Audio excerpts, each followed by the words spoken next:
Hello everyone, and welcome to Fictional Vortex. So we are back with an interesting series on what if Naruto had the power of Lazarus and become a god of Death World. But before we start, I just want to remind you to please subscribe to my channel and hit the like button if you enjoy my content. Let's start the story. When Edward awoke, he found himself in a strange room as black as sackcloth with the sounds of many people in different languages speaking around. Some were obviously whispering about him. But this was not the most pricing thing to him, as he realized that he was once again wearing his assassin ropes and jacket that he had worn so many years ago when he had chosen the life of a pirate at the end of that bloody war in the West Indies. The only thoughts that preoccupied him at this very moment was what had become of his family thanks to the latest Templar attack that had, for as far as he could guess, had ended his life. While he pondered these thoughts, he heard a strong set of sounds directly in front of him, which made him turn around and look up to see him oddly shaped being that sent a level of fear up his spine like nothing else had. That being have strange horns coming out of the top of its head, and in its mouth was a dagger of some kind. The strange being then reached out with one of its hands and pulled the dagger from its mouth and began to speak to him. "Welcome, Edward Kenway, to my domain. I have been waiting some time to see you." Edward was speechless as he realized this was some kind of special creature or deity that he was in front of. This being could easily see the level of shock upon his face and let out a rather loud laugh, bringing the pirate assassin back to his senses. "Forgive my ignorance, but who and what are you?" "Yes, introductions are indeed in order, young assassin, or is it pirate?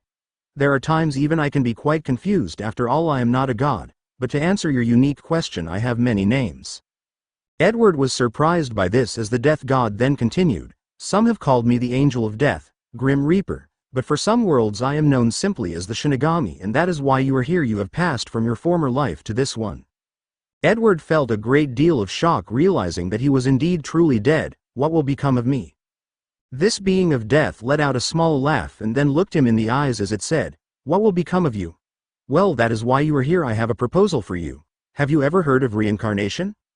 Edward racked his brain for a moment and then remembered several stories he heard from people he had met in the West Indies and nodded his head as the death god then continued. "That is why you are here, Edward Kenway. Very soon in the world I wish to send you to a young woman who carries a great burden, is going to give birth to her child, and I want you to be the soul that merges with this new life to give this world a new chance that only the assassins have been able to give."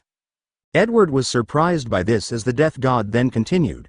"I am afraid to say, Mr. Kenway, that unfortunately your new mother's burden will soon become yours as well, Mr. Kenway, and for that I am sorry. However, you are not going along on this adventure, as I have already sent one assassin to this world. When you are old enough you will find her, as she was already reborn into this world some time ago, but will not be much older than you." "Nice to know I won't be alone, but why me?" Edward asked him. The death god could only smile at him and gave his answer. "It was your friend Mary who recommended you for this, and when I consulted the others assassins of the past, they agreed with her statement about you." Edward was surprised to hear this. "Is she at peace?" "Yes, she is.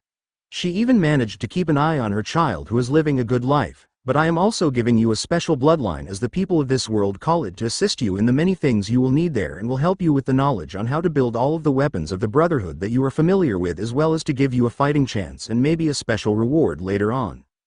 So I will have my eagle vision even more powerful than before, with the ability to pass it to your children when you have some in the future. Now here comes the time for your new life. What is your decision, Edward Kenway?" It did not take him long to make a decision. "I will do this, but please look over my family in the old world for me." The death god nodded his head and said, "I will do just that. Now prepare yourself, because it is done." As soon as the death god said those words, Edward's world melted away into darkness and he heard many voices speaking and realized he was being born. "Can't you do anything for the pain? Please, women are far stronger than men. She can handle this. Just concentrate on the seal." He then realized that he was only going to be able to remember bits and pieces of what was happening, as he then heard people screaming and what sounded like the voice of his new mother screaming out for her child. "Give me back my baby, young son of a bitch." The parts that he would remembered continued to come and go in his first hours of this new life as he heard his father speak to him. "I have to go save your mother, Naruto. You'll be safe here, I promise." Then the next memory was something happening to them, something being done to him as he heard them speak. "We believe in you, son. Grow up to be a kind and strong young man." 13 years after the attack of the Nine Tails. The memories of his past life and meeting the death god returned with a vengeance as he slept that night, and upon waking that morning it was with a jolt of energy and attempting to come to grips with who and what he was. he instantly tested to see if his eagle vision was active and discovered just how advanced he really was now. Incredible. That means that I knew what my burden is too. Oh good God, I am so screwed over, he then said to himself. He gave the room a good look over with his eagle vision and came to a realization that this was his parents' old house or apartment. Eventually he discovered a part of the wall that conceals a secret room from the rest of the apartment. A hidden room. I wonder what's in there. As he said this, he then began to study the wall until he found a small switch and activated it, revealing the special study within. Upon entering the room, he noticed the sheer amount of ninja equipment and research material on seals that were present within. He also discovered quite a bit of hidden money as well that was stored in a rather large case at the back of the room. He also found a rather large scroll with the words printed on it, Combined Family Jutsu Library Scroll. Edward, or Naruto as that had been his name now in this new life for some time, and realized why change anything even though he knew that he would always be Edward Kenway. He opened the large scroll and discovered several amazing techniques that would help him along his path, both to be the Hokage and at some point in the future, but also to rebuild the Brotherhood here for the first time in this world's history. He also realized that at some point he would also meet this other assassin who had been for some time and wondered just who she was, but in the meantime he would at least concentrate on his future, knowing that he needed all the help he could get. The scroll revealed to him that there were several things that he could do to improve his chakra control, which the scroll revealed was a very common problem among his mother's side of the family, since they had rather high reserves, which made learning certain low-level jutsus almost impossible for them without additional training, and realized that the basic clone technique he was trying to learn was one of these jutsus that he may not be able to perform at all without specialized training beforehand. Lucky for him, Scroll had a much more powerful version of the clone technique that created solid copies of the person and even allow the memories of the copies once they were disposed of to re-sub. Note on this technique also stated that just you and one of these clones could help increasing someone's training while shortening the time needed for it. With a smile upon his face, he began to learn this technique, realizing that it could come in quite handy later on as he could use it for many other things. Another thought was that he needed to craft very specific things not only from his time as a pirate but also his various weapons from the Brotherhood, that having them in this world as they could come in quite handy. Naruto had spent up to 5 hours training with the Shadow Clone Jutsu and had to admit that he felt rather exhausted but also rather relieved when he discovered he could make quite literally a small army of clones that could act as both scouts and soldiers and even a crew if need be. He had spent another 2 hours just testing things out and beginning his education in seals. And while he continued to do this, even leaving up to 10 of his clones to study at the secret library, as he needed all the help he could get. Right at this moment, however, he needed to begin constructing his various weapons, knowing that many of them would be special order in so many ways. He knew that making a new blowpipe would be easy enough, but finding the right kind of poisons or both his sleep and berserk darts was going to be a lot tougher, and he knew that trying to create his cutlasses were going to be just as hard, as they had no precedence to exist in this world. Yep, he was in some trouble also knowing that his most iconic and favorite weapon would be the most difficult thing to reproduce in this world, especially since he wanted to keep it out of other people's hands. Thankfully, he had the knowledge how to create them, just not the tools and supplies needed to perform this task at the moment. This was why he was headed to one of the few weapon shops that he knew would not only sell to him but could also quite literally assist him in constructing his weapons, since the shop did a lot of specialty items for the many clans of Konoha. Though one set of weapons he knew that he needed to craft as soon as possible and have functional was of course the hidden blades, or wrist blades as some have called them. All in all, he needed to also see what other supplies this shop might sell, as well as he also needed to reconstruct his robes and see what kind of enhancements he could add to them, as this shop was rumored to have just about everything a young ninja either in training or in the fields could want. As soon as he entered the building, he felt a sense of wonder and toured his body, even though he'd been here before. It had been with only the basics of his former life available to him at the time, and now he was looking through this world with new eyes like never before. As he looked at many of the weapons on display, he realized it would not be as hard to recreate his arsenal as he once thought. As he looked about the room, and all he could only mutter to himself, "Home sweet home. Oh, what is that?" As she walked through the shop, he noticed just how many unique and impressive weapons and equipment were present. As he approached the counter, he came face to face with a young brunette girl with bonds on the side of her head, who was, for the lack of a better word, absolutely beautiful in his opinion, and seems to be rather preoccupied with a set of magazine and books that she was reading. He then walked up to the counter, realizing that not only did she work here but she was also the daughter of the shop owner and went by the name of Tenten, and was already a full-fledged ninja of the village, and yet still found time to help her family out in the shop. Naruto, not wanting to waste any time since it was still early on this Saturday, walked up to the counter and made a noise to get her attention. "Excuse me. Tenten, is your father here currently?" She was surprised by the question and looked up to see one of her few friends and customers requesting the aid of her father, which meant that he had something rather special in mind, which meant that it was normally a clan matter. "Oh hi Naruto, he's in the back right now, is important." He nodded his head to her and then said, it's about crafting a very specific weapon. I want to know if your father and you can help me craft this particular weapon, and I need 2 of them as soon as possible for some of my specialized training." She nodded her head and admitted that she was extremely curious about these weapons as well and wanted to see what they were. "Hang on for just a minute and I'll see if he's done with his business in back." He nodded his head in understanding as she walked into the back of the shop to see the many forges that were present in specialized weapon machines. The old man lifted up his head and saw his daughter walking in and realized a special order must be coming in. "Who's it for this time, my little katana?" Tenten could only roll her eyes at him for that nickname and then said, "You know I hate being called that, right?" He gave her a big smile as he nodded to her. She then continued to speak. "Well, it's Naruto who came in with this special order." This caught the older man's attention as he knew who the boy was as well as who his parents were and realized that something must have happened. "Does he look all right to you?" "Of course he does, but he wants some kind of special weapon real fast as he is taking part in some kind of training that he is working on at the moment," she said to her father. He nodded his head and put everything down as he walked with her out into the main area, noticing the boy looking at just about everything in the shop and stopping at a particular item that his daughter had created but very few of the ninja found any kind of use for. Naruto had continued to look around the shop, knowing that there were many weapons that he had yet to see, and eventually came across one that he remembered from his past life as he felt the shop owners walk into the room. "You carry rope darts?" Tenten was surprised by his curiosity and interest in the weapon that she had created, since almost no one else saw any potential in the weapon. While she would not admit it to most people, she found Naruto a rather unique individual, since he could be 1 minute absolutely goofy and childless, in the next could create a plan on the fly. When he showed interest in acquiring some of her personally created weapons, she practically had stars in her eyes, but was also wondering if this was the person the dreams had been telling her would come. Her father for the most part was surprised as the boy took the demonstration model off the wall and quickly demonstrated that he could use it with a good deal of precision, which surprised him since no one else seemed to be able to properly wield this weapon at all.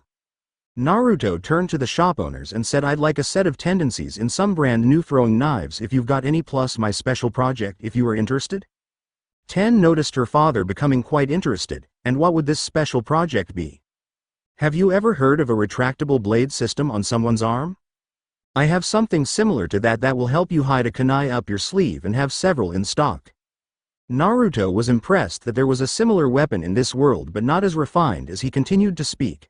"Well, I am impressed by that, but I was thinking of something quite literally that could be attached to your wrists and could remain hidden until you simply move your wrist and the blade pops out for you to use in just about any situation. Think you could assist me in creating 2 of them?" It had taken Naruto all weekend with the help of Tenten's father in the shop's smith to recreate his wrist blades, and after a bit of trial and error they were able to create 2 functional prototypes that could easily penetrate every known armor in the elemental nations. Naruto had also purchased quite a few of the rope darts and several specialized throwing knives to start his arsenal up again that he once had as a pirate and then later as an assassin. It was Alcid he met in his mind space, the 2 former Grand Masters of the Brotherhood. Ezio and Altair had also been quite surprised to find themselves in this unique space to begin with, but were even more surprised and impressed with young Naruto. Each one of them compared their stories of their previous lives and then began to plan for the rise of the new Brotherhood in this world. Naruto was also quite happy that the 2 elders would not leave him for some time, as he could use their guidance in this endeavor to come. By Monday morning, knowing that he had to go to the academy to complete his ninja training, he decided to put his eagle vision to the test and also to see how he stacked up against his fellow peers in his class. He had decided not to bring the wrist blades as he walked down the street deep in thought of how everything was going to change for him. Upon entering the classroom, he immediately activated his eagle vision and scanned the room for both neutrals and of course enemies who might be in his midst. He was actually surprised to see only a very small amount of the class appeared to be his enemy for some reason, but came to an educated guess that it probably had something to do with their parents' influence. The majority for the most part was the color of white, indicating they were neutral to him. Much to his own surprise, many of the clan heirs appeared in blue, indicating that they were potential allies. The most surprising one of them turned out to be none other than Sasuke Uchiha, who many called the Prince of Konoha because of what had happened to him many years ago when his clan had been massacred by one of its own members. Many of the others were also in blue, and surprisingly so was Sakura, as he looked at her intently, wondering why he had ever developed a crush on this woman who treated them like dirt. He then noticed her best friend Ino Yamanaka, who if he remembered correctly worked and lived in a small flower shop owned by her family, and then remembered that she knew something of poisons. He then decided to take his normal seat, acting as a buffer between Sasuke and Sakura, but decided that he would no longer not only act but no longer be the idiot he had returned it to be for so long, which also meant he was no longer going to take Sakura's abuse any longer. Sakura had demanded that he moved aside to allow her to sit next to her so-called prince, only for him to not only flat out refuse her but to also inform her that if she attempted to assault him he would retaliate with extreme prejudice. The simple comments surprised everyone in the room, even the teachers who were at this moment walking in to start the day's lesson, like before he used his eagle vision to scan them, wanting to see if they were friend or foe to him first. The one with the score upon his face, who was named Iruka, was as blue as they came thanks to his eagle vision, but his friend and co-teacher, who went by the name of Mizuki, who had silver hair, appeared to be a clear enemy to him as he glowed bright red. Ever since he had awakened his past life's memories and accepted who he was back in his previous life, Naruto had found it much easier to concentrate on the lessons that were being taught to him. Once Naruto was finished with the day's lessons, he immediately left the academy with a clear objective in mind, being the small flower shop owned by Ino's family, hoping that they could help him with his current poison problem as needed to recreate the darts. The blowpipe itself had been a simple task, but the poisons would prove much more difficult as so many things were different from his past life. Upon entering the small store, he instantly noticed Ino behind the counter reading a magazine for teen girls on the love of all things. As soon as he saw that, he let out a small laugh, not only getting her attention but that of her mother, who walked out of the back of the store and was surprised to see the young man in her shop at all. He then noticed that her attention was solely on him as he walked up to the counter to see if they could help him with his current problem and perhaps some good flowers that he could set up in his home to give it a little more life. Ino's mother was a retired ninja and noticed him looking at many of the flowers in the room and ultimately walked up to her and spoke. "Hello, I was told this was a good flower shop and that the owners might know something about poisons, as I intend to incorporate into my fighting style when I graduate from the academy."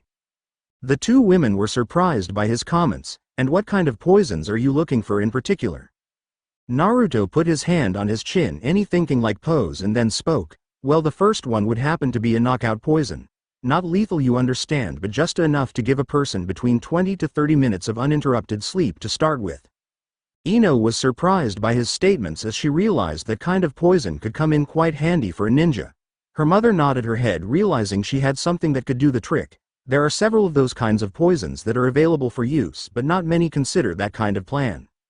He was not surprised to hear this at all, as many of them prefer to use their fancy ninjutsus and show off instead of using their stealth abilities. He then decided to inquire about the second type of poison he needed. "Well, that is good to know. However, I'm not sure if you can help me with the second one, as it is a little bit more lethal in nature." This surprised her greatly as she wondered what this kind of poison was. "The only way to know if I can help you succeed, tell me what it has to do." "Fair enough. The poison I am looking for is a kind of berserker poison that will make the one who is infected attack his fellow comrades and ultimately succumb to either their attack or the poison itself." Ino was having a hard time trying to figure out what this kind of poison could be used for successfully, but she noticed the look upon her mother's face and realized that she knew something that would do the trick. "Well, I do not have that particular poison, but I do know one that would do the trick for you. I must say that's an interesting battle plan you have there, but it does not seem very effective with how we fight." Naruto just gave her a smile and then said, "You have a point. In close quarters combat, this would not be a very effective weapon, as he could be turned on you as well, but if you use it from a distance." Her eyes widened in realization of what he meant. "That would be quite an asset to our combat style, but what kind of delivery device which you use?" "I'm still building it at this time. It's something I'm developing for my way of fighting, as I do not always have to be going in where angels fear to tread." The two women were quite impressed by what he was planning and agreed to help them with his poisons once he graduated from the academy. 1 month later, Naruto had to admit that ever since he had awakened his past life's memories, things had been going a lot more efficiently for him at the academy. At the same time, he had begun to in secret assemble all of the necessary components to once again rise as an assassin in this new world. But part of him also wished to return to the sea, and he found himself once again thinking of his old ship the Jackdaw and his time at sea with his crew. In his past life he had done his best to set them up comfortably so they did not have to return to a life of crime upon the high seas. With his reminiscing of past time now done, he then looked at his assembled gear with a more crucial eye, observing everything and seeing what he still had to acquire. The first thing that caught his eye was his assassin ropes that resembled his originals that he had taken off of the traitor Duncan. It was like his original set but were jet black with hints of dark red in certain sections. He had also managed to recreate the leather armor jacket that he had worn and had to admit the materials in this world were much lighter and stronger than his previous set. The clothing was also equipped with several union his actions as both a ninja and assassin. One of the seals would allow the outfit to grow with him while another would make it harder for someone to detect him thanks to his abnormally high chakra reserves. He had also begun to construct his pistols, knowing how effective they had been in the past against his many enemies. Sitting on the table nearby were his set of wrist blades and a set of both throwing knives and kunais, as well as his rope darts which he had bought from Tenten's shop. He had also managed to reconstruct the blowpipe and had acquired the sleeping poison and had already tested it out on several targets when he has pulled some pranks in the village. The berserker poison was still something that Ino's mother was still looking into, as it was a rather unique poison in its own right. He had also constructed a new civilian outfits that still possessed the look of an assassin but wasn't too far from what he had been wearing. The new look was composed of a pair of jet black pants with a dark orange outfit with a hood. While it looked somewhat similar to his old clothing, it was rather new and even had the crest of the Brotherhood upon the back. However, today was the day that you would be picking up his two most anticipated weapons, his new cutlasses. Tenten had been even more confused by her strange dreams ever since Naruto had walked into her family shop that day almost a month and a half ago. Her father had even gone so far as to tease her about having a crush on a boy. But whatever the reason, his mere presence was enough to make her actually feel quite good and like a young woman, despite all of her attempts to appear as a strong young woman who was more professional than feminine. There was just something about him that made her feel both ways whenever he was around. Then there were the dreams that she had been having ever since she was a young girl, who appeared to have been born a concubine and then rose to the rank of a master warrior who sought freedom for all in her strange country that Tenten could not recognize as being a part of the elemental nations. There were times when she tried to remember the name of this young woman only to come up with a blank, as if this was not being known to her just yet. As she pondered these thoughts, the front door of her family's shop opened, revealing none other than the young man who had brought out her more female-like feelings. "It's good to see you again, Naruto. Are you here to pick up your order?" she asked of him, knowing that the weapons had caught her attention as well as they were of a rather unique design in the ninja world. He nodded his head to her and pulled down his hood and gave her a warm smile as he then said, "Well, that's why I'm here, and of course to see your lovely young face, my dear, and also to inquire, is that offer for a simple sparring match still open?" She then gave him a genuine smile. "Of course it is, Naruto. Now just give me a moment to go into the back and get your weapons." He nodded his head and watched her disappear into the back of the shop with a little bit of a sway in her step that made her look all the more beautiful. As soon as she entered the back area, he began to look at the rest of the shop, wondering if there were any other weapons he might want to acquire this day. He also activated his eagle vision to spot any kinds of weapons that might be truly unique. However, he noticed out the window and on top of a nearby building were none other than a small group of Anbu who were clearly keeping an eye on. He felt slightly insulted that they still believed they had the element of surprise on their side, as they were not even bothering to hide that will. His only thoughts on the matter were a mixture of confusion and a bit of hurt feelings towards the old man, whom he knew was keeping things from them, but also knew that there was something else going on that had seemed to tie the fire shadow hands quite literally. In his past life, that was one of the things that he and many others enjoyed about being pirates, and in his case an assassin. They were not bound by the petty rules that had kept so many desperate for food, warmth and comfort. They took what they wanted when they needed to, and even still managed to retain some of their dignity and humanity towards others. However, there were some exceptions to this, like Charles Vane. But even he was just a man who had his own painful past to endure, but that never stopped him from seeking out both freedom and fortune, even if the cost was too high sometimes. He only wished that things had turned out differently in the end. Right at that moment, Tenten re-entered the main area of the shop with a large box that she then sat on the counter and opened to reveal the two cutlasses in all their glory, and the look upon her face was that of a hungry wolf who spotted a new chew toy to play with. He then picked up both weapons and tested their weight and could tell that they were perfectly balanced. He then holstered his two new blades and watched as Tenten then put on some training armor and pulled out a special blade that was designed for sparring and was built to take a lot of punishment. He gave her a genuine smile as she then put his hood back on and two of them walked out to the small training area. Her father also walked to a nearby window to watch the coming match and was curious to see what these cutlasses, as the young man had called them, could really do, as even he was impressed by the design. As soon as they entered the field, Naruto noticed, thanks to his eagle vision, that the Anbu who had been tailing him were now in a new position to watch this fight. He just gave it a smile as he then pulled the blades out of their holsters. The two young people stared each other down for a few seconds and then shot forward with amazing speed, engaging in a deadly dance of swordsmanship. Tenten had to admit that his style seemed to be made up of two parts to this fighting style. The first was clearly been able to be extremely fast, and the second part was to be able to deliver strong strikes against your opponent that the speed would enhance. Tenten had to admit that her current fighting style was not advanced enough to deal with this kind of opponent who constantly seems to be able to anticipate her fighting style every time.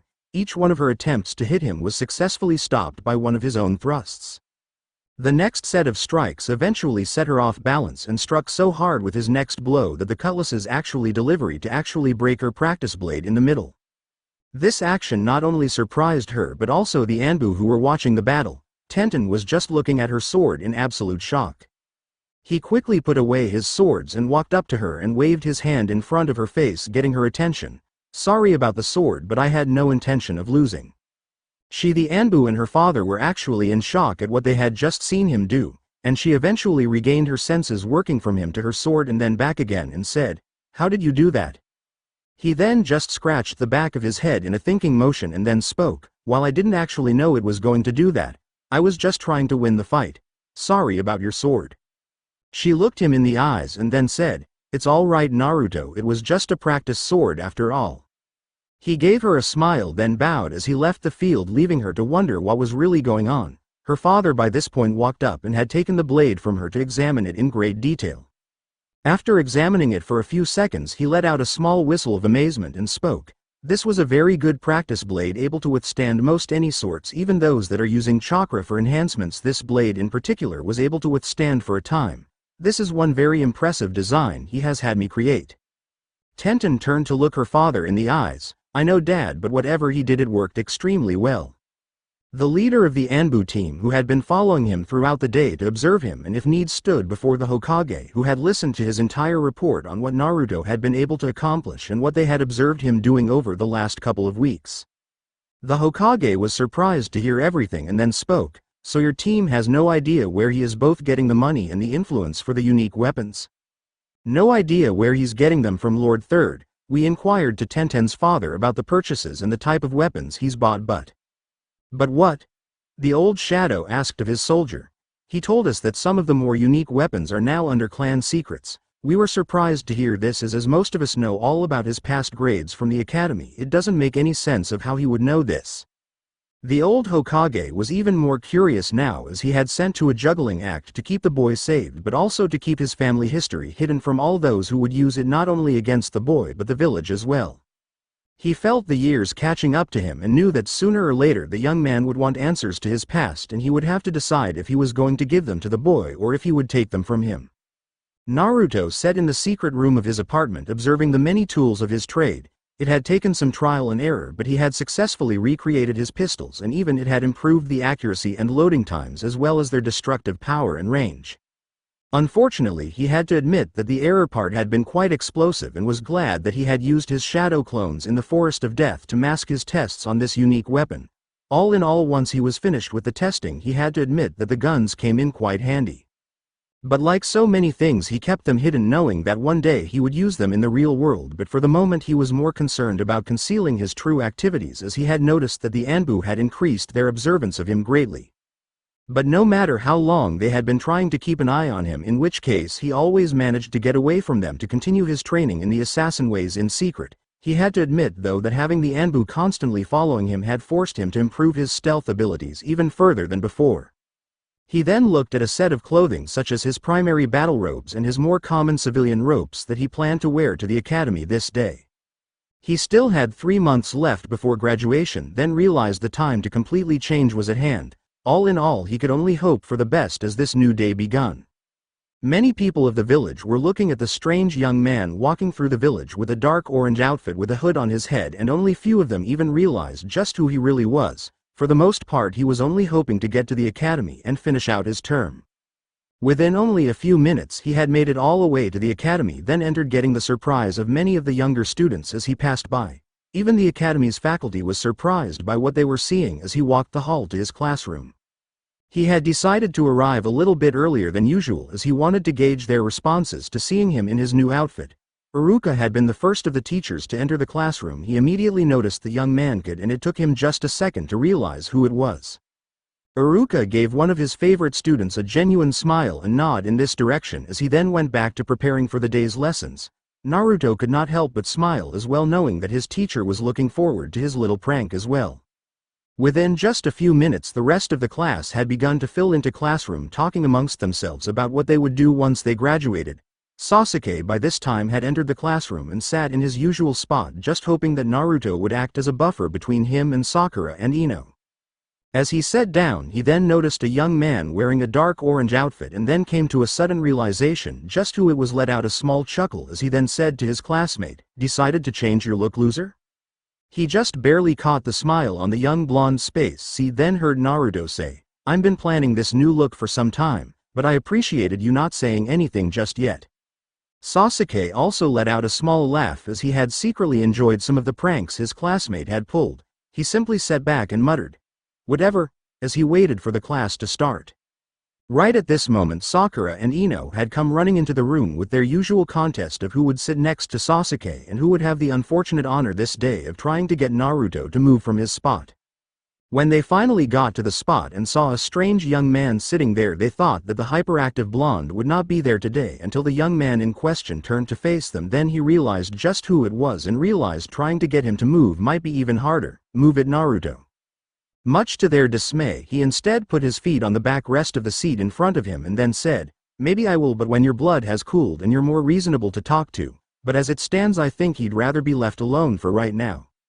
The two of them were in absolute shock and dumbfounded at what he had just said to them. He then turned around and faced the front of the class as the last teacher then entered the room, who had a look of disgust upon his face as he looked in Naruto's general direction.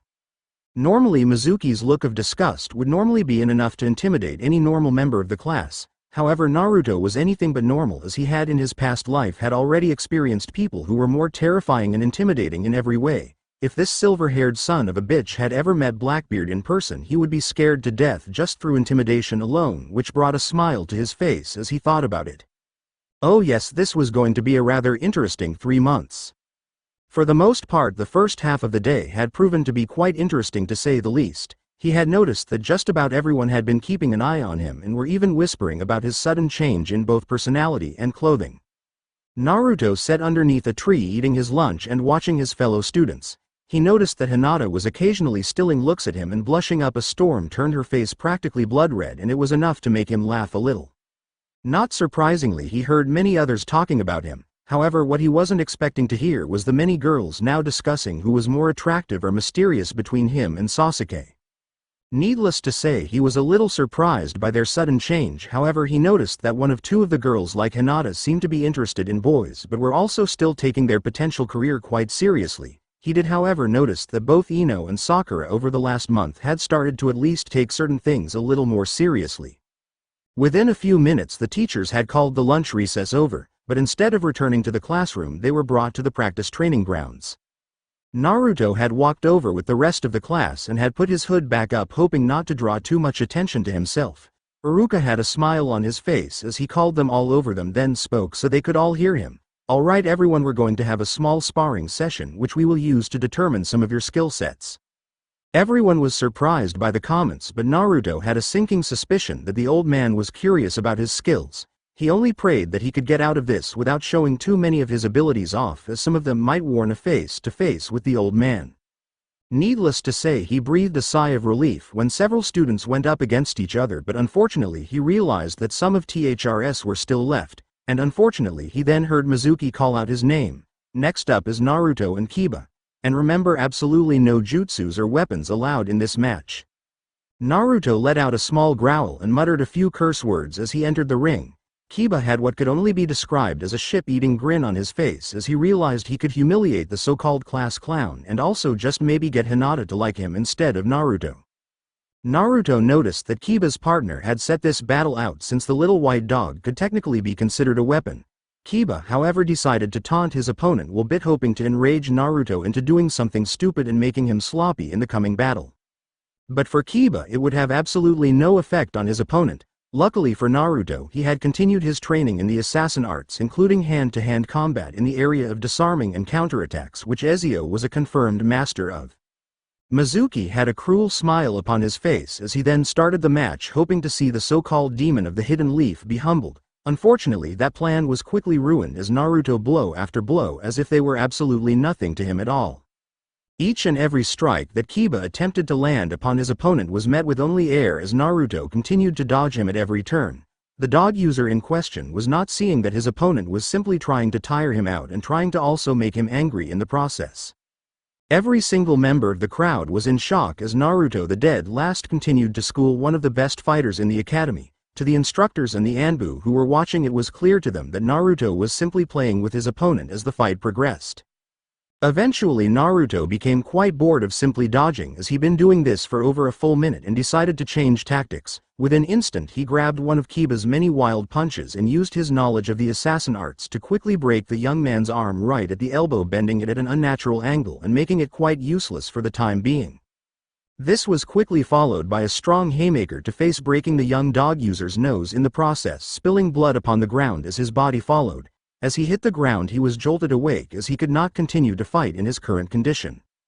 Naruto glanced at his villainous teacher Mizuki and simply asked of him, "Well?" Mizuki and his fellow instructors as well as the Anbu were still surprised by what they had seen as the fight had only lasted a minute and a half. Needless to say, he looked between both boys and spoke in a surprised but also one that spoke volumes about his anger at being denied. Winner of the match, Naruto. Iruka was absolutely surprised by what he had just seen. He was even more shocked as he watched Naruto walk up to Kiba, grabbing his broken arm and with one quick movement resetting the bones. Kiba's cry of pain could be heard for quite a bit of distance. His face and eyes were filled with anger if you look into Naruto's face, only to feel a cold chill ran down his spine. There, the doctor should be able to fix you up real good, but if you ever harass these young girls again I will break something far more valuable to me. Am I understood? Kiba quickly nodded his head in a positive as he watched the young man who he once thought of as nothing more than the class clown walked away from him. Almost every single girl was now chatting away about what they had seen, including that many of them had heard what he had said. With surprise instructors more as that they had never seen moves like that before. There are many years of teaching. Certain members of the class which had once picked on him now backed away from him, and a little bit of absolute fear. He looked over and noticed that one of his customers had some rather close to him instantly and spoke the words, "troublesome." Naruto could only smile at his old friend, and what would be so troublesome, Shikamaru? You, for one thing. The lazy young boy spoke. I've seen him looking at girls like they're pieces of meat. It disgusts me greatly. Shikamaru nodded his head as he had heard Ino complain once or twice about Kiba's eyes being somewhere they weren't supposed to be. You might have to do with his family later, you know that, right? He asked. Much to his surprise, Naruto turned to face him. Let them come. I've put up with too much over the years, Shikamaru, to be anyone's punching bag anymore. What about making them respect you? He asked. Naruto let out a cruel small laugh as he then spoke. People look at me and see a fool. If you pretend to be the fool, then only fools will you attract in the end, but appeared to be the Shinigami and all men will submit. Shikamaru, him and his two closest friends were surprised at what they had heard him say. And would you be the Shinigami? Naruto smiled at him as one of the class bullies was walking up to him to try to intimidate him despite what he had just seen him. The young assassin simply replied as he turned to face this young boy. For my enemies, of course I'll be the devil. For them it's all a big show. The bully, however, stopped dead in his tracks as the young boy he had once tormented walked forward with a sense of impending doom. The rest of the class stopped what they were doing and stared at this moment in time, including the teachers. The young bully actually started to back up a little, afraid for the first time of his victim, as he had never seen this look in both in his eyes and face. Give you a quarry or enemies something to fear. A hellish thing from some fevered dream. Put the fear of God in them and they will drop to their knees praying for death to release them from this hellish thing. The young bully was now on his knees, actually looking quite afraid as he realized his one advantage was now gone. Please don't hurt me, I was just doing my parents told me to do. Naruto then grabbed him by the shirt and yanked him forward until they were face to face. Just remember, if you or your parents want to see a demon, well then I'll show you one, and pray we don't fight together in that ring. The young bully quickly nodded his head in agreement as Naruto then walked back over to Shikamaru. Well, I'll say that it works. Of course it does. The two of them then began to watch the rest of the fights. The third Hokage read the report that had been submitted, could not help but feel even more surprised by what everyone had observed. Unusual fighting style he possesses, however I see it's quite effective as well. Iruka nodded his head in agreement as he then spoke. It's clear he has training from some source, but who could it be? The professor, as the third Hokage was also known as, pondered this question. I don't know Iruka, and frankly I'm beginning to wonder if he even has been trained by anyone else. It's possible the fox has been training him in some way, trying to keep them alive. One of the Anbu in the room was surprised by this comment. Are you sure, my lord, would not be wiser for the fox to try to get him to free it? Kakashi listened to the comments and decided to add his own 2 cents. Maybe we're looking at this all wrong. Everyone was surprised by the claimant as the third then asked, you think there's another source behind his unusual skills? Kakashi nodded his head as he then said, I do. You think that's something else going on? Remember, when he was born the depth god himself was involved in the sealing of the Nine-Tails Fox. What if something from that night has triggered in him? Everyone in the room was surprised by this comment. A young woman with purple hair and an Anbu mask on and then replied, you're saying he's like some chosen warrior or something? It's possible. Before he was even born, Jiraiya pulled a forth about a prophecy regarding Naruto. Kakashi said to them. If that's true, then we are in a lot of trouble with the way the villages have been treating him. One of the Anbu said out loud.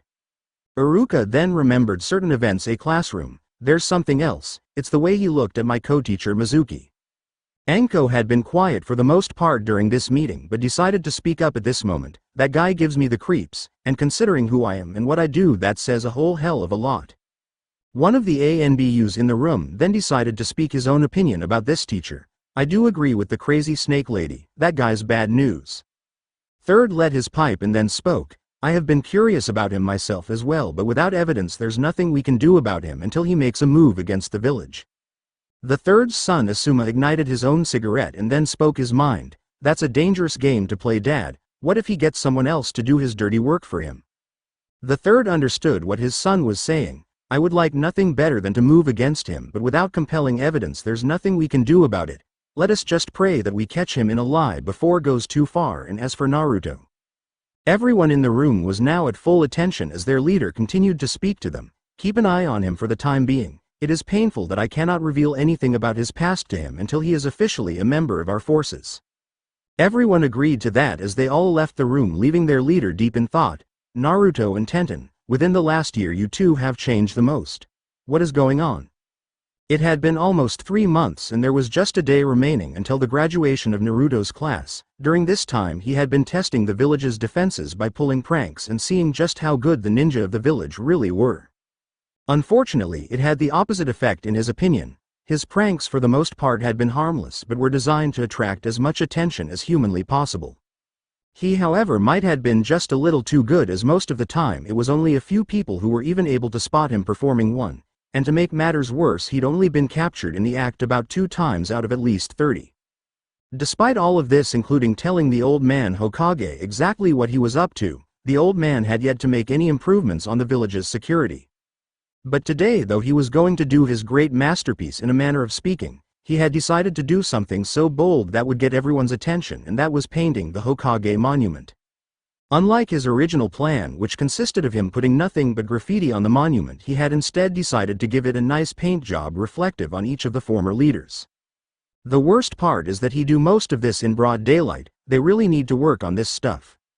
He then proceeded to jump off the small painting platform he was using at the time like it was nothing, but thanks to his free running skills he easily reached the ground level without much trouble. On his way to the academy, he began to hear people finally noticing his latest bit of work. The third Hokage was calmly working on a small painting at his home when the door burst open behind him, revealing one of his many ninja. What has happened? He struck again, sir. We just know it's him, the Jonin said with conviction. Naruto, what did you do this time? The old man wondered aloud. Naruto walked into the academy classroom with a bit of a hop to his step and a huge smile for all to see. Ino instantly knew who had been responsible for the latest prank. "Hi Naruto," she shouted out for all to hear, getting the rest of the class to look at him. "Yes Ino," he replied, already having an idea what she was going to ask. "Was that you who painted the Hokage monument?" she asked him with a big smile. "Do you know who was responsible? But I am surprised that somebody did something to the Hokage monument?" He simply responded to her question, getting a look of shock and awe, but also a bit of pride, knowing he would undoubtedly get away with it. "All right class, settled down." Iruka had just entered the classroom. He then said to them all, trying to regain control of the situation. Eventually the class settled down and allowed the lesson to begin. Once the lessons was over, he then decided to test their abilities in transformation, knowing that it would be a major part of their graduation test the next day. Iruka then motioned for the test to begin and began examining all of their transformations as he used himself as the model. Not surprisingly, the last person to go was Naruto. "All right Naruto, just perform the transformation like everyone else, okay?" Naruto, however, had a devilish idea come to him and then decided to not only pass but also put on a little show.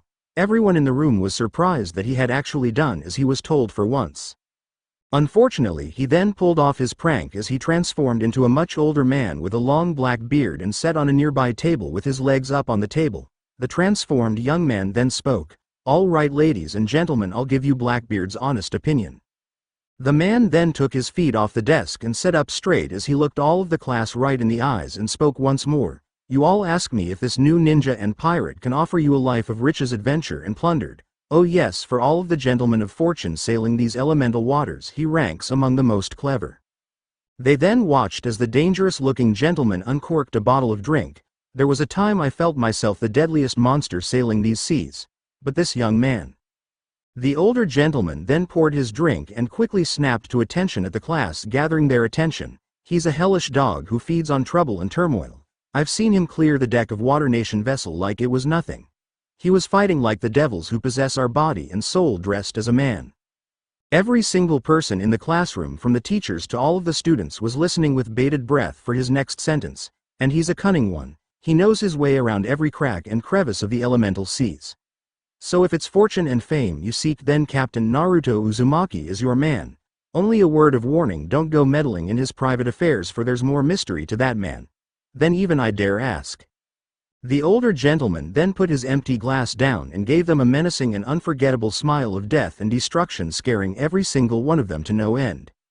As soon as the story was done, he erupted in smoke, revealing Naruto, who was sitting in the chair, and then got up and walked back to his seat as if nothing happened. One of the other students could not help but ask him a question. "Why did you do all that?" Naruto then gave him in a devilish smile, "Because deception and lies are our bread and butter. Besides, who says the story isn't true?"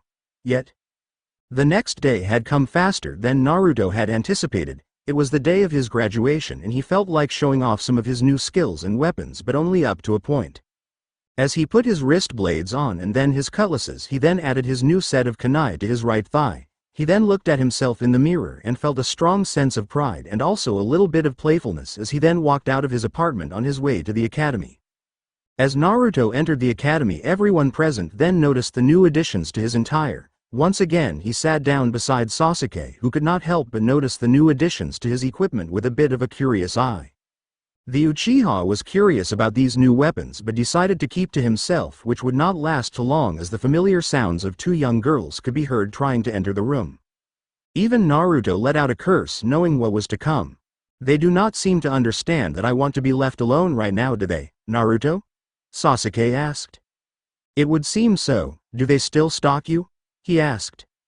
The Uchiha visibly shook, which answered his question. "You have my sympathy.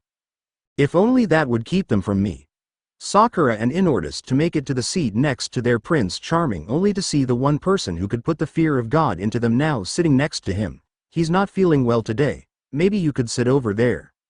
Sakura was in no mood to heed his warning this time. She was about to bring her fist back to deliver a strong haymaker, only to watch him bring up his left arm and move his wrist just slightly, which then popped out a deadly-looking blade they had never seen before.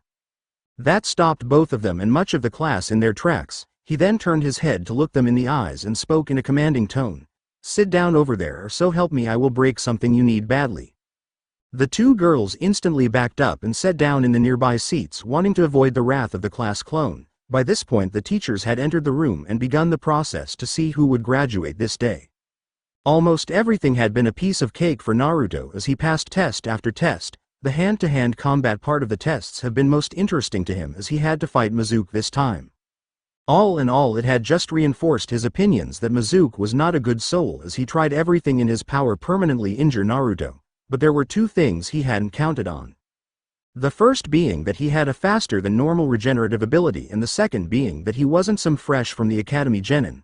No, he had once been a man who had sailed the 7 seas and helped bring empires to their knees long ago and had proven his mettle as the young assassin as well as a father. No, Mizuki did not face a mere child, he faced a hardened warrior who had seen too many battles and had lost too many friends to count. His own struggles in his new life had been enough to break some men beyond repair, turning them into mere villains. Luckily he was not most men. As Blackbeard had once said, the sea had hardened them and make them strong, and they had danced with death not as an insult to its power but as a show of respect. That was something Mizuki would never understand as he tried blow after blow to break bone and tear flesh. Despite the fact that weapons were allowed, he had defeated his so-called teacher without even breaking a sweat. Even after this men had seen only a fraction of his fighting style, it's still been more than enough to try to predict some of his moves.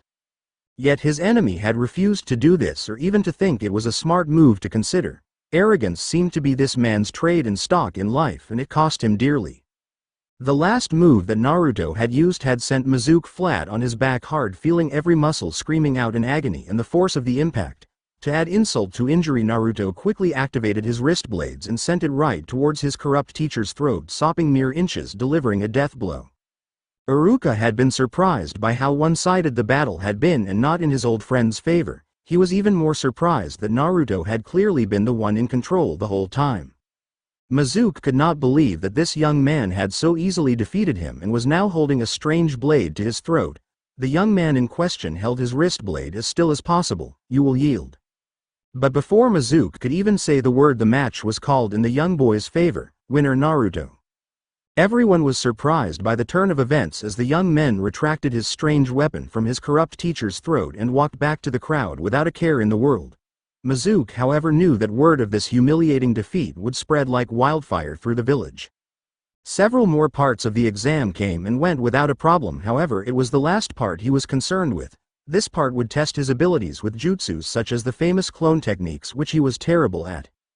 However, after reading his parents' notes, he now understood why they were so difficult for him to do. His chakra was so unusually high that it made it difficult for him to perform such low-level jutsus as a simple clone, nearly impossible for him to even perform due to the fact that he lacked the necessary control. But on the other end of the spectrum, jutsus like the shadow clones were very easy for form due to their high energy levels required just to make them. They would also become far more effective in time with his increased control. The academy was obviously not the best place to learn control of one's abilities as you might think. Purpose of the academy was to get the basics down and learn as well as much of the village's history. The problem was special cases like himself were often ignored or penalized just because they needed the extra help, which would explain why it had taken them 3 times trying to graduate because of the same damn move. As he stood before his teachers, he could feel the tension near knowing that he still lacked the control to make a simple set of clones, however knew there was always a way around without revealing his last remaining trump card. The first move they asked him to perform was the transformation jutsu and transforming into Iruka, and then perform the second move, teleporting himself with his teacher without them ever even knowing it. It wasn't until the transformation was lifted that Mizuki realized he was sitting next to the student and not his old friend. Naruto then got out of the seat, surprising them both to spot back in the main part of the exam room. Iruka was surprised by what he had just seen and experienced. He then took his seat once more and spoke to his young student with a sense of hope. "All right, Naruto, all you have to do to graduate is perform the clone technique. Let us see what you can do." Naruto gave him a genuine smile as he then performed the necessary hand seals, and within a few seconds the entire room was filled with white smoke obscuring their entire vision. Within 2 seconds the smoke had receded, revealing an entire room filled with nothing but Narutos. They all looked to teachers trying to gauge their responses. Mizuki was absolutely furious knowing that his coming plan was ruined beyond repair. Iruka, however, was absolutely surprised, then let out a huge smile as he then handed one of the headbands for the symbol of the hidden leaf on it over to his favorite student. Naruto eagerly accepted the headband and gave his mentor a simple bow that he then walked out of the room, but kept an eye on Mizuki, knowing that there was something very wrong with this man. Once outside, he could hear the many parents congratulating their children on passing the exam and could not help but think on his own set of parents both in his past life and in his present. However, it was the chatter of two women that caught his attention. "I can't believe it passed." "Don't say any more, you know the law." Another spoke, trying to keep her friend out of trouble. Naruto shook his head and let out a chuckle at their antics, knowing that humans still had a long way to go. He decided to go to his favorite food stand and pick up some ramen soup, knowing that it was one of his favorite foods this new world. The owners of the store in particular were good people and did not judge him like others did. At this moment, Iruka sat down beside him and also made his own order. "You are just full of surprises, Naruto." Naruto finished eating his first ball and turned to his first real sensei in this world and then spoke. "Will, I do what I can with what I got, sensei." Iruka could only let out a laugh at hearing this. "Well, I suppose that's true. So are you looking forward to your team placement?" "I really can't say right now, sensei. A lot of people in the class still look at me as the dead last and not worth their time," he said with a bit of regret in his voice. "They just don't see the young man I see, and I know that you keep things to yourself. I suppose you have a right to," his old academy teacher said in a sympathetic voice, knowing how true it was. Naruto let out a chuckle at hearing this and then said, "You have no idea how true that is, sensei. One could say that my SLLY begun." His teacher gave him a simple smile as he took a bite of his own ramen, but turned his head as the sound of footsteps approached, reveal a young girl with bonds on the side of her head. "It's been a long time, Tenten?" The young girl gave a simple smile and bowed to her former sensei. "It is a pleasure to see you again as well, Iruka sensei. Naruto, can I have a talk with you?" He nodded his head and finished his meal. Iruka finished his meal as fast as he could, knowing that he wanted to keep an eye on these two after what the Hokage had been saying. The two teens walked down the street together, talking about a few things as they came upon his apartment. "Would you like to come up real quick?" She gave him a smile and walked up behind him as they entered the building. It did not take long to get to his apartment, and he opened it, revealing that it was pretty large but also modest, all things considering. Tenten had to admit that the apartment was pretty clean except for the amount of ramen containers that littered the garbage can, but what surprised her was not seeing any of the weapons or armor they had helped him develop. He noticed looking around and suddenly had an epiphany and decided to see if it would be accurate. He then began to speak to her in Chinese, which got her attention. "How do you know that language?" she asked, surprised. Naruto nodded his head, knowing that he had found at last his fellow assassin. "I learned that on my travels in the Caribbean, Tenten, or should I say Xiao Jun."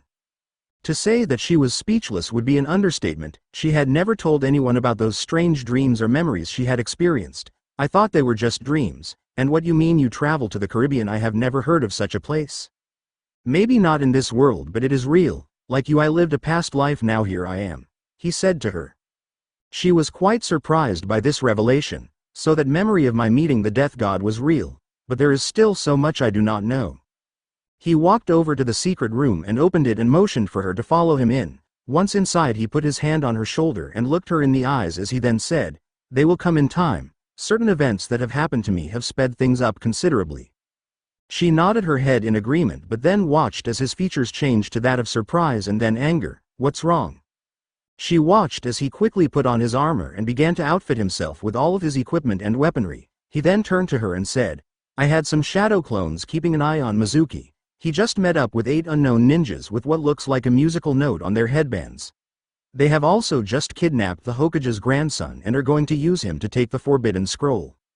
Needless to say, her eyes were now as wide as they could be. He then handed her some spare rope darts and then spoke, not only getting her attention but also her mindset as an assassin. "We have to move fast and without alerting them, which means no chakra. Can you do this?"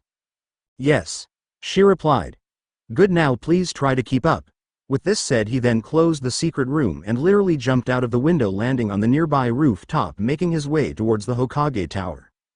Mizuki and his cohorts and forced their way into the Hokage's office and stared upon the face of an old man who had not yet given up on life and by that decree looked ready to rip their throats out.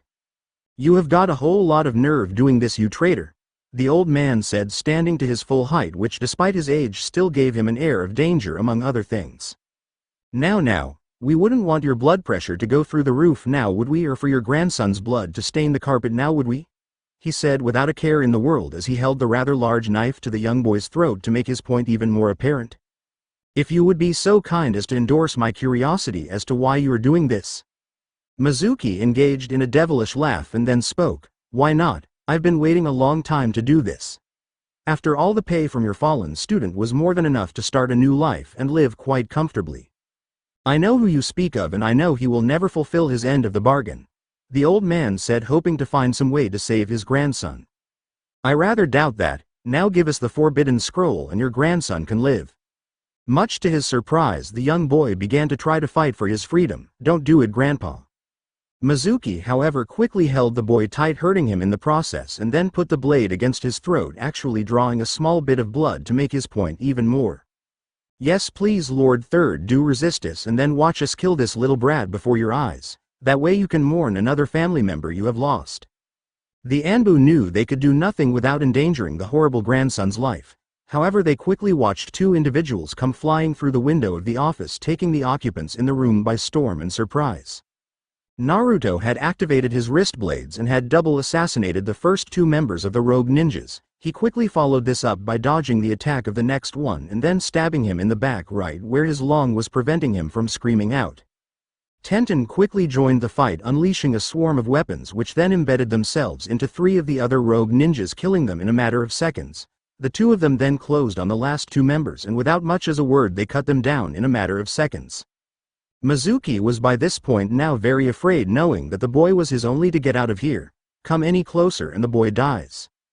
Naruto quickly made a gesture for everyone stop and realized he had a way to end this. So you hide behind a child? It just goes to show you that he's not a very good ninja or man.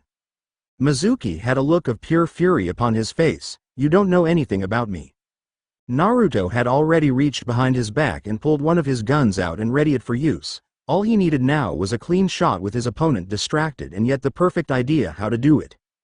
I know that you're a coward and that you couldn't even beat the so-called demon of this village. You're so weak, and now you face an assassin which you know nothing about, he said mockingly. When I'm done with all of you, I'm going to kill that kid as well. That was all Naruto needed, as he then quickly pulled down his hood, revealing his face to everyone and getting the shocked reaction from his opponent he was counting on. Say hi to the death god for me. Mizuki never got a chance to question the young man's sentence, as with a blur of motion there was a loud sound of thunder that echoed throughout the office. Mizuki, however, felt a strong pain entered his throat and exit, leaving behind a massive hole which absolutely stunned him. Not wasting a second, Naruto rushed his former teacher and quickly relieved him of his captive, and then drove his right wrist blade into the man's chest as both fell to the ground. Mizuki suddenly found himself in a strange place, yet all the pain was still there as he looked up into the young boy's eyes. What is going on? You're dying, that's going on. And I know you're going to have a lot to answer for in the next world. I did what I thought was right. I am after all a ninja. Naruto looked at him with pity. That may be, but you don't hurt those closest to you. That is all you have done. May you find peace in the next world, down among the dead. With this said, Mizuki finally passed away in the strange environment and ended from their point of view. To everyone else it was like the two of them had had a conversation which made almost no sense, since the injured party shouldn't have been able to say a word. The old Hokage looked at Naruto with a bit of wonder as he helped his grandson up. There you go, kid. Oh, and by the way, there is no easy path to the position of Hokage. ISB earned, so practice hard and I will be seeing you again. You promised, boss? The young boy asked. Count on it. Now if you will all excuse me, I feel like taking a bit of a stroll. Oh, an old man, he said, which get the Hokage's attention. We are going to have a very long talk, count on it. With this said, he then jumped out the window in a leap of faith which surprised all of them. They watched as he simply got out of the hay bin, given a salute, and then proceeded to use free running up the side of a building and disappeared from sight. He eventually made it to a high point and began to look at the village like never before. You know that the world would be a far different place, as his order was soon to begin to return in hope and freedom, but once again be among the people. In the background, the theme song to the Assassin's Creed series by Lindsey Sterling begins playing in the background, complete with its unique vocals. Ubisoft and Shonen Jump presents a fanfiction story by Ghost Crystal Assassin's Creed Lazarus. For Naruto, everything had changed after that night when he had finally revealed himself as an assassin to the people of the village, and the next day have been spent simply trying to get everything in order. For one, he'd taken a simple picture for his ninja ID and had originally had a rather unorthodox idea with a great deal of face paint added into the mix, but had instead opted for his hood cover much of his face. He now sat across from the third Hokage, who was at this moment looking the photo and paperwork over with a fine tooth comb. The third then took his pipe from his mouth, blowing out some smoke, and looked the young assassin in the eyes. To be honest, I was expecting something a little more extreme. Whoever said I wasn't planning on something like that, but I opted for this instead, the young boy said, getting a look of surprise from the older man. The third then put the paperwork down to be filed, but knew that there was a tough conversation coming. Now that is out of the way, we have much to discuss, do we not? Naruto pulled down his hood and looked the old man in the eyes, but the look upon his face was something that the old man had only seen in battle-hardened veterans would have, and had seen to much death and loss. That works both ways, old man, he simply replied. I suppose it does. What do you want to know? Naruto leaned forward and looked the old man in the eyes, studying them carefully, looking for a hint of deception. Why have you done so much to keep certain things hidden even from me, old man? The third added, honestly been expecting this question for a long time. Where to even begin? How much do you even know? Naruto gave the older man a look and then spoke. I know who my mother and father are, and I know that I am living in their apartment. So you have discovered the secret room, but that still does not explain how you know of them, the old man asked. Some time ago all of my past life memories returned to me like a dam breaking. I even remember parts of my birth, Naruto said, as he then noticed the look of shock upon the old man's face. You were reincarnated. Let me guess, the death god had something to do with it.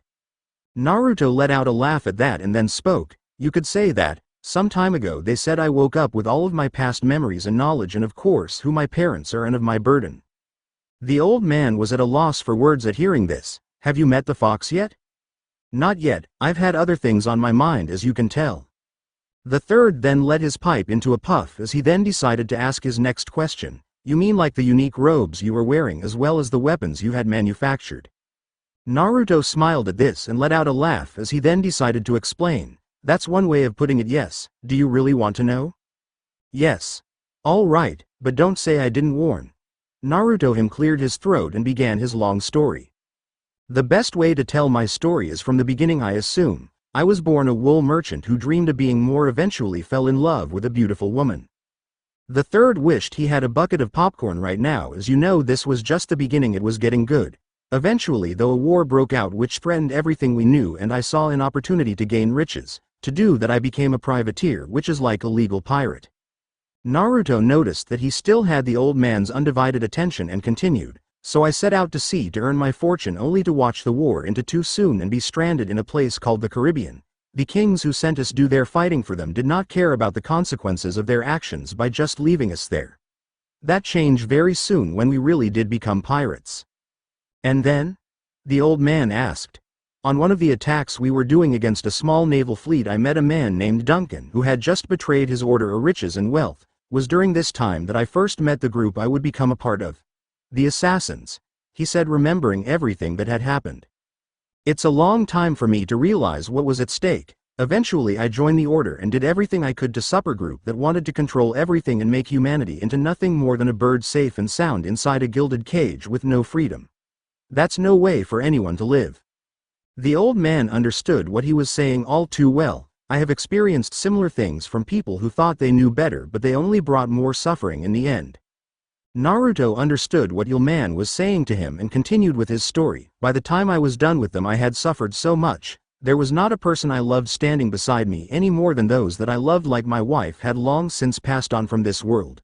At least my daughter Jenny was safe. The old man was glad he had not been drinking anything at that moment. You had a daughter? Yes, and some years later when I remarried I also had a son. When he was still very young he watched me been murdered by evil men, and then here I am in this world now. It's an incredible story, Naruto. You mentioned assassins. What are they in this world of your past life? The old man asked, hoping for a clarification. In that world they are a group of ancient warriors and in many ways similar to us ninja, but they lived by a creed and a set of tenets. What are they? I must admit I am curious, the old man asked. Naruto could only smile at his surrogate grandfather and then spoke, "Nothing is true, everything is permitted. We work in the shadows to serve the light, we are assassins." The old Hokage wrestled with his mind trying to understand what the young man had said to him. What does it mean, and what are these tenets? Well, first the tenets. The first tenet of the creed: stay your blade from the flesh of an innocent. The old man was surprised by the first tenet, having to admit not many of his own ninja could refrain from killing innocent people from time to time on the battlefield and sometimes by accident. The next tenet is, become one with the crowd, use them to mask you to become one of them and strike. In that world is where the term the blade in the crowd came from. The old man had to admit that he was at a loss for words, trying to figure out what all this meant, and the final tenets: do not compromise the brotherhood. The old man was surprised by everything that he had heard, but yet could not figure out first parts of the creed. I understand the tenets, but you still can't figure out what the creed means, can you? Naruto asked him. But before the third could ask any more questions, the door to his office burst open, revealing his grandson running in, only to trip on the scarf around his neck, falling to the ground and looking up at the still sitting Naruto. The young boy then pointed at him and shouted for all to hear, "You tripped me, didn't you?" The young boy then got a good look at who he was accusing and suddenly had a bit of fear, remembering just who this was, and Futo on the other hand rose to his feet and picked the boy up by his shirt to bring him to eye level, and then reached out with his other hand to hold the scarf in front of the boy's face. "Here's what you should be pointing at, it's just a little too long for the kind of work we do." The young boy could only nod his head in understanding as he then thought about what had happened. "Sure thing, boss," he then said in a happy tone, just as his personal teacher entered the room and took one look at Naruto, not bothering to hide his disgust at the person before him. "Let the honorable grandson go, you monster." He then watched as Naruto rolled his eyes at him and then put the boy down and quickly went for some hand signs, and then turned into one of the most beautiful women they had ever seen in their lives, standing both the tutor and the Hokage, who then went flying back in a spray of blood from their noses. The boy was absolutely stunned. "How did you do that?" Naruto just gave him his trademark smile as he then began to walk out of the room. "Trade secret, kid. Oh, an old man." The third had quickly recovered from the prankster's surprise attack. "Yes? We will finish this conversation a bit later. Until then." Naruto then turned and exited the room without a care in the world, but kept his senses on high. The boy looked his grandfather in the eyes, pointing at the young man which had left, and simply asked, "Who was that, grandpa? He's so cool." The old man could not help but let out a laugh at hearing this. "It's a long story, Konohamaru, but let's just say that he's more than he appears to be. But wow, what a jutsu." "You sound like a pervert, grandpa?" the young boy asked. The old Hokage could not help but laugh at that. "You'll understand when you are older. Until then, just go out and play for a bit, but don't wander off, okay?" The young boy let out a sigh and nodded his head as he exited the room, not even bothering to look at his fallen teacher, who was just now getting up from the surprise attack. Naruto simply walked the village, thinking of everything that had recently happened on his way to his favorite restaurant. As he glanced in a window, noticed that a box painted like a rock was following him and not doing a very stealthy job of it either. This kid needs some serious guidance. He keeps this up, he's not going live very long out in the field, he thought as he watched the box following him as he went about his business. Eventually he entered the ramen stand and sat down at his usual spot and looked up into the face of a much older gentleman who was making from scratch a fresh batch of noodles. The older man looked up and noticed one of his favorite customers had just walked in and decided to take his order. "Hey Naruto, I heard you graduated from the academy," the old man said with a smile. Naruto pulled back his hood, revealing a smiling face as he then replied, "Yep, I did. It wasn't easy but was worth it in the end." "I'll bet it was. So what will it be today, and to celebrate your graduation I give you one bowl for free," he said, making his point quite clear that only one. "Sounds reasonable. I'll have a super beef and a farmer's delight," he said, looking at the menu, knowing that there was nothing on this menu that would not hit a spot with someone.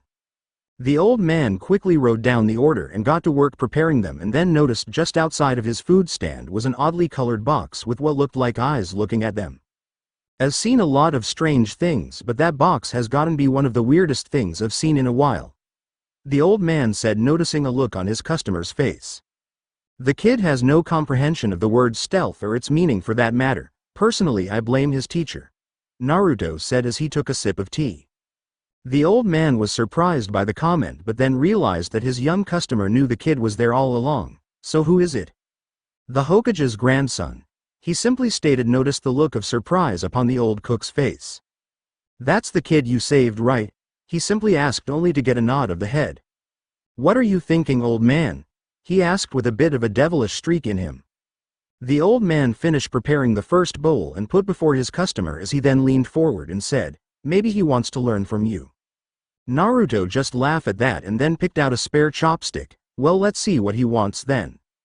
Naruto then threw the chopstick at the box, which then was sent flying into the air, revealing the young boy inside looked both shocked and amazed, and then ran into the stand and sit next to the young assassin. That was so cool. I knew you were a great ninja, the young boy said. Naruto then decided to burst his bubble a little bit, knowing that a little bit of reality could do them some good. Kid, anybody could see you wearing just a box. In fact, once or twice I thought I saw a dog debating whether or not to use you as a restroom. Konohamaru was actually surprised by the statement, then realized as he looked back at the box that some of his tactics seemed a little childish.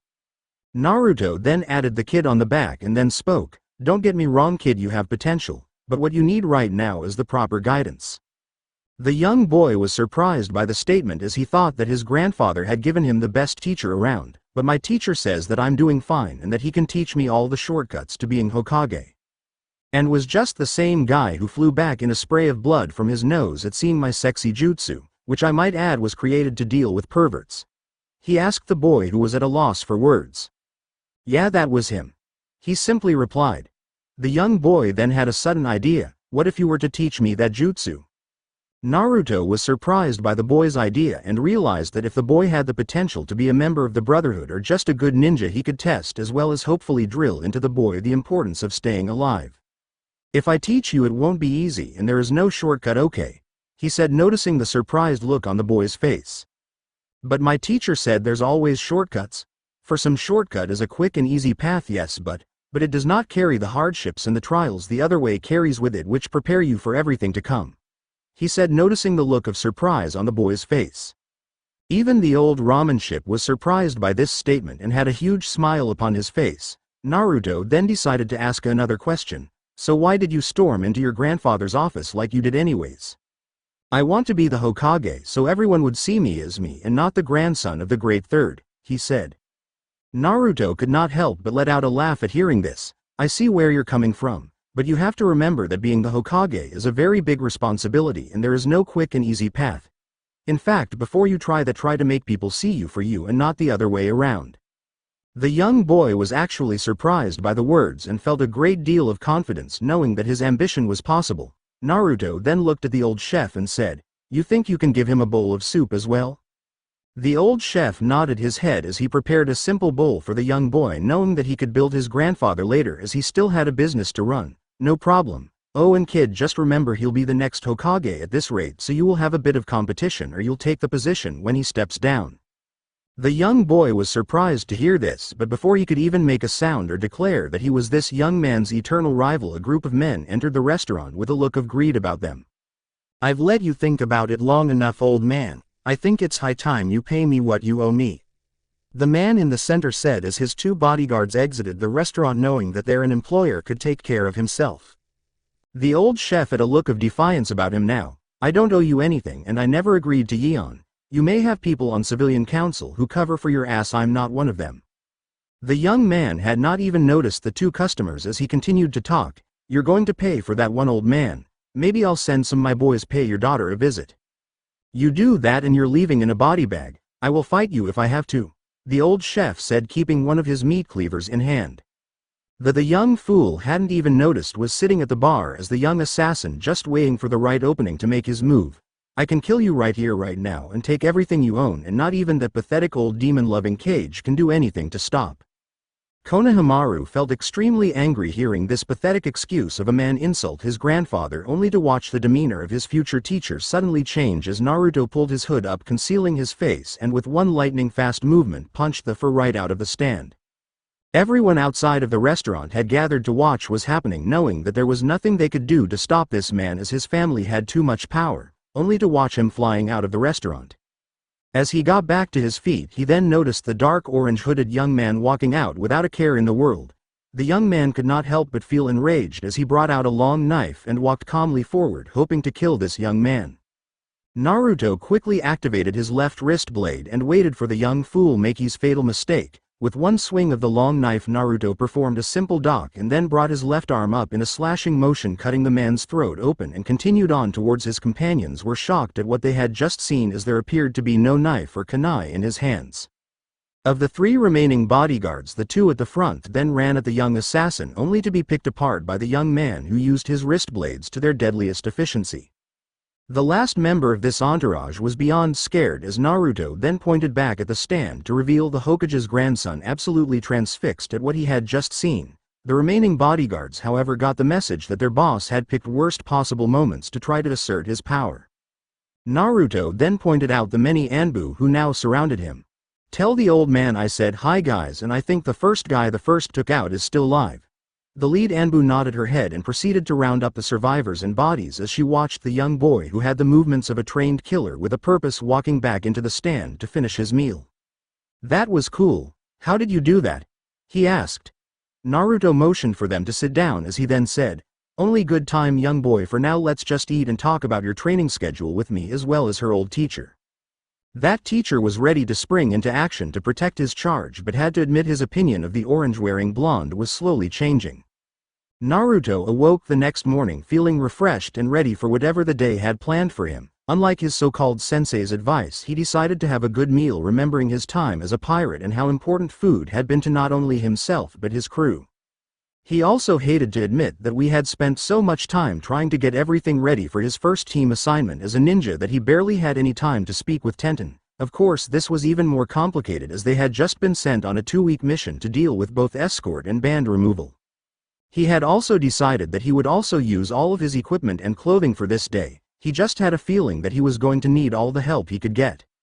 As soon as he was finished with the morning routines, he then exited the apartment on his way towards the training ground that his sensei had told them about yesterday. He, however, decided to take his time, knowing that his sensei would be quite late in all honesty. He thought about paying a visit to Tenten to inquire about what she had gone through with her final exam as a genin, but ultimately decided against that as the tests might be completely different. He hated not knowing what was to come, but had to admit his biggest concern was for his teammates. Eventually he arrived at the training ground and did everything within his power to remain undetected. Unfortunately, this meant he had to wait for another hour and a half before his sensei made an arrival.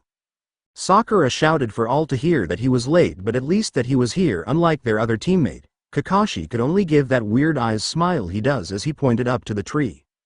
The two of them couldn't figure out what was going on at first, but then they looked up only see their other teammate in rather unusual clothing who was eating a green apple up in the tree. Naruto took a big bite out of the apple and looked down at them and waved. The two of them were surprised that he had been there for some time and they hadn't even noticed him at all. Sakura also couldn't believe that he had eaten something despite what their sensei had told him not to do. "Are you trying to get us to fail this exam, you idiot?" As I recall, Sakura, he never made it in order. It was in all honesty more of a suggestion that we should follow to have an easier time. But personally for me, I work better on a full stomach. What about you? He said to them, noticing their sudden look of realization at his words. Kakashi, on the other hand, realized that things were about to get rather interesting and that this test would not be like the others. He then proceeded to calm them down and took out a simple clock. She then said to Noon.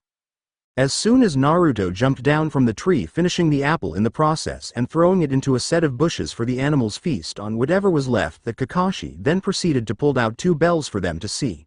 Now the objective of this test is to get the bells from me before time runs out, and whoever does not have a bell will be sent back to the academy. Sakura then used her natural talents to observe one critical factor. But Kakashi-sensei, there are only 2 bells. He then proceeded to give them another one of those weird eye smiles once more and spoke. "That's right, you see, no matter what, one of you is going back to the academy, so with that said, you better come at me with the intent to kill, or otherwise you will never stand a chance." Naruto then noticed the look of absolute terror and confusion upon his teammate's face and came to a startling conclusion based upon his own knowledge. This makes almost no sense at all. Why does he want us fighting each other? Then again, now that I think about it, none of us would stand a chance against him on our own. He wants us to work together as a team, but he's not making it too easy to figure out, and with my teammates' inflated egos, this is going to be an absolute nightmare to pass.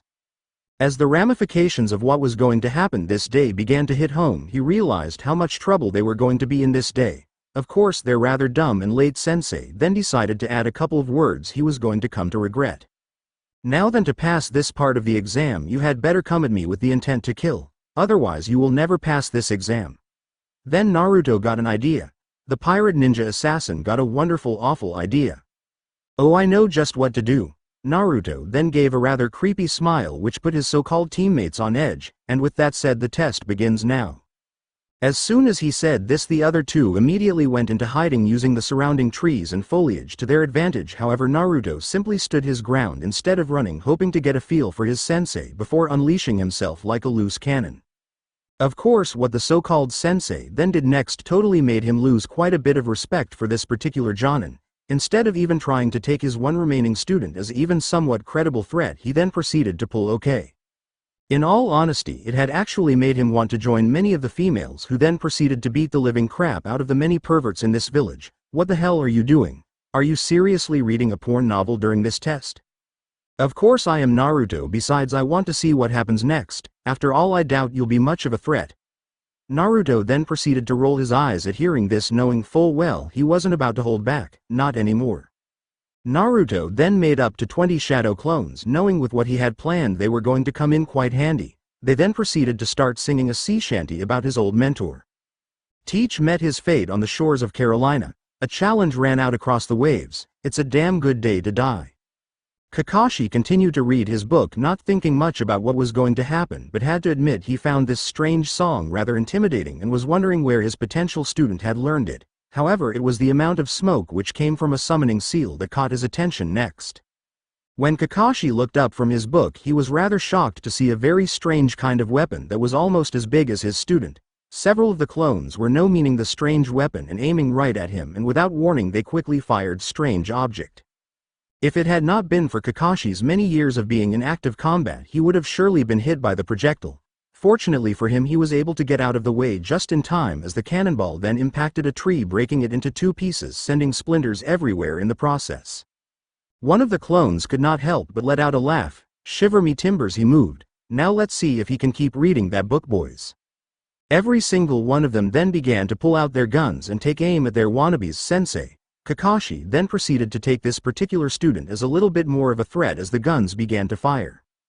Kakashi quickly took cover behind a nearby tree, only to watch the tree being ripped apart as the bullets impacted several of them whiz by as well. Kakashi did not immediately hear any noise and then looked back only to see that not only was the large weapon gone, but so were all of the Narutos as well. Of course, what Kakashi wasn't expecting was for his rather unusual student to be trying to recruit the others to join him so they could get those bells. Of course, like he thought their egos were a little too big, stating that they could either get them on their own or that in the case of Sakura that her brooding knight would get it for her. Once again he found himself wondering how she even gotten this far. He then decided to simply stand back and watch the show as they decided to try to do everything on their own. Sasuke was the first one to nearly get his hand on one of the bells and prove that at least the two males were not to be taken lightly. Unfortunately, Sakura turned out to be easy prey to a rather simple illusion technique which took her out of action for just a little bit of time.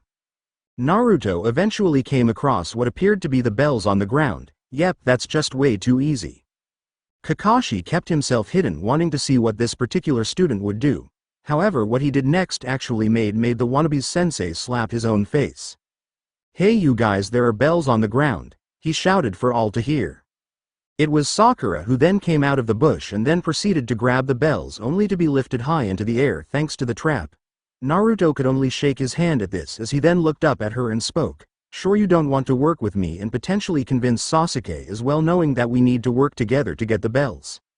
I'm not going back the academy just so you can stay on a team with my Sasuke, she said to him in a rather rude tone. Okay, but don't say that I didn't warn you. He then proceeded to walk back into the forest, not even bothering to try to go for the bells on the ground. It wasn't a big surprise that when the buzzer did go off that Sakura found herself tied to a pole in the training area where the clock was. Do you know why you failed? The other two tried to come up with an excuse, but it was Naruto who summed up in one keyword: it was all about teamwork.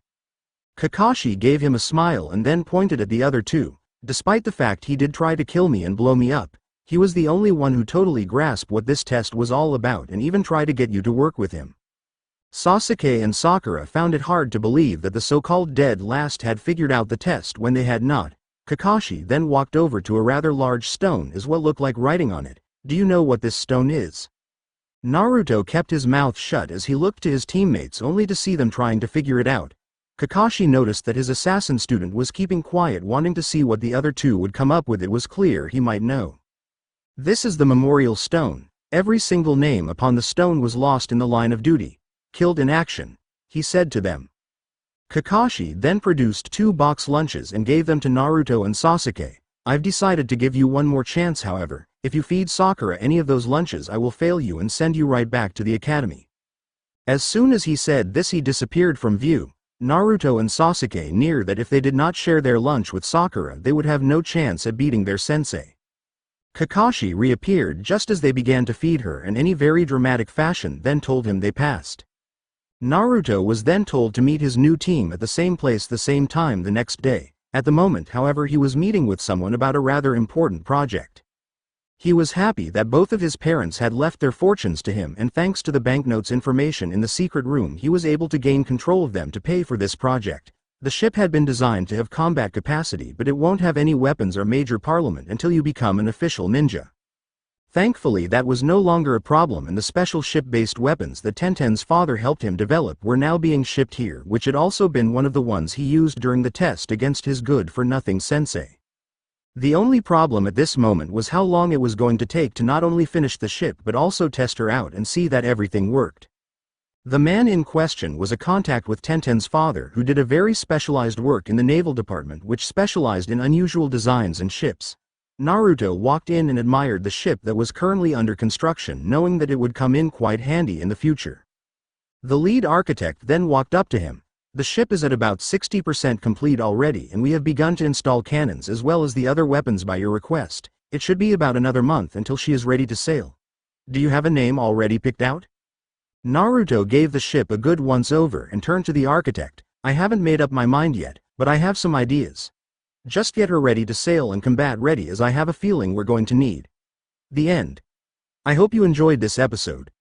Remember to subscribe and like this video. See you in the next part.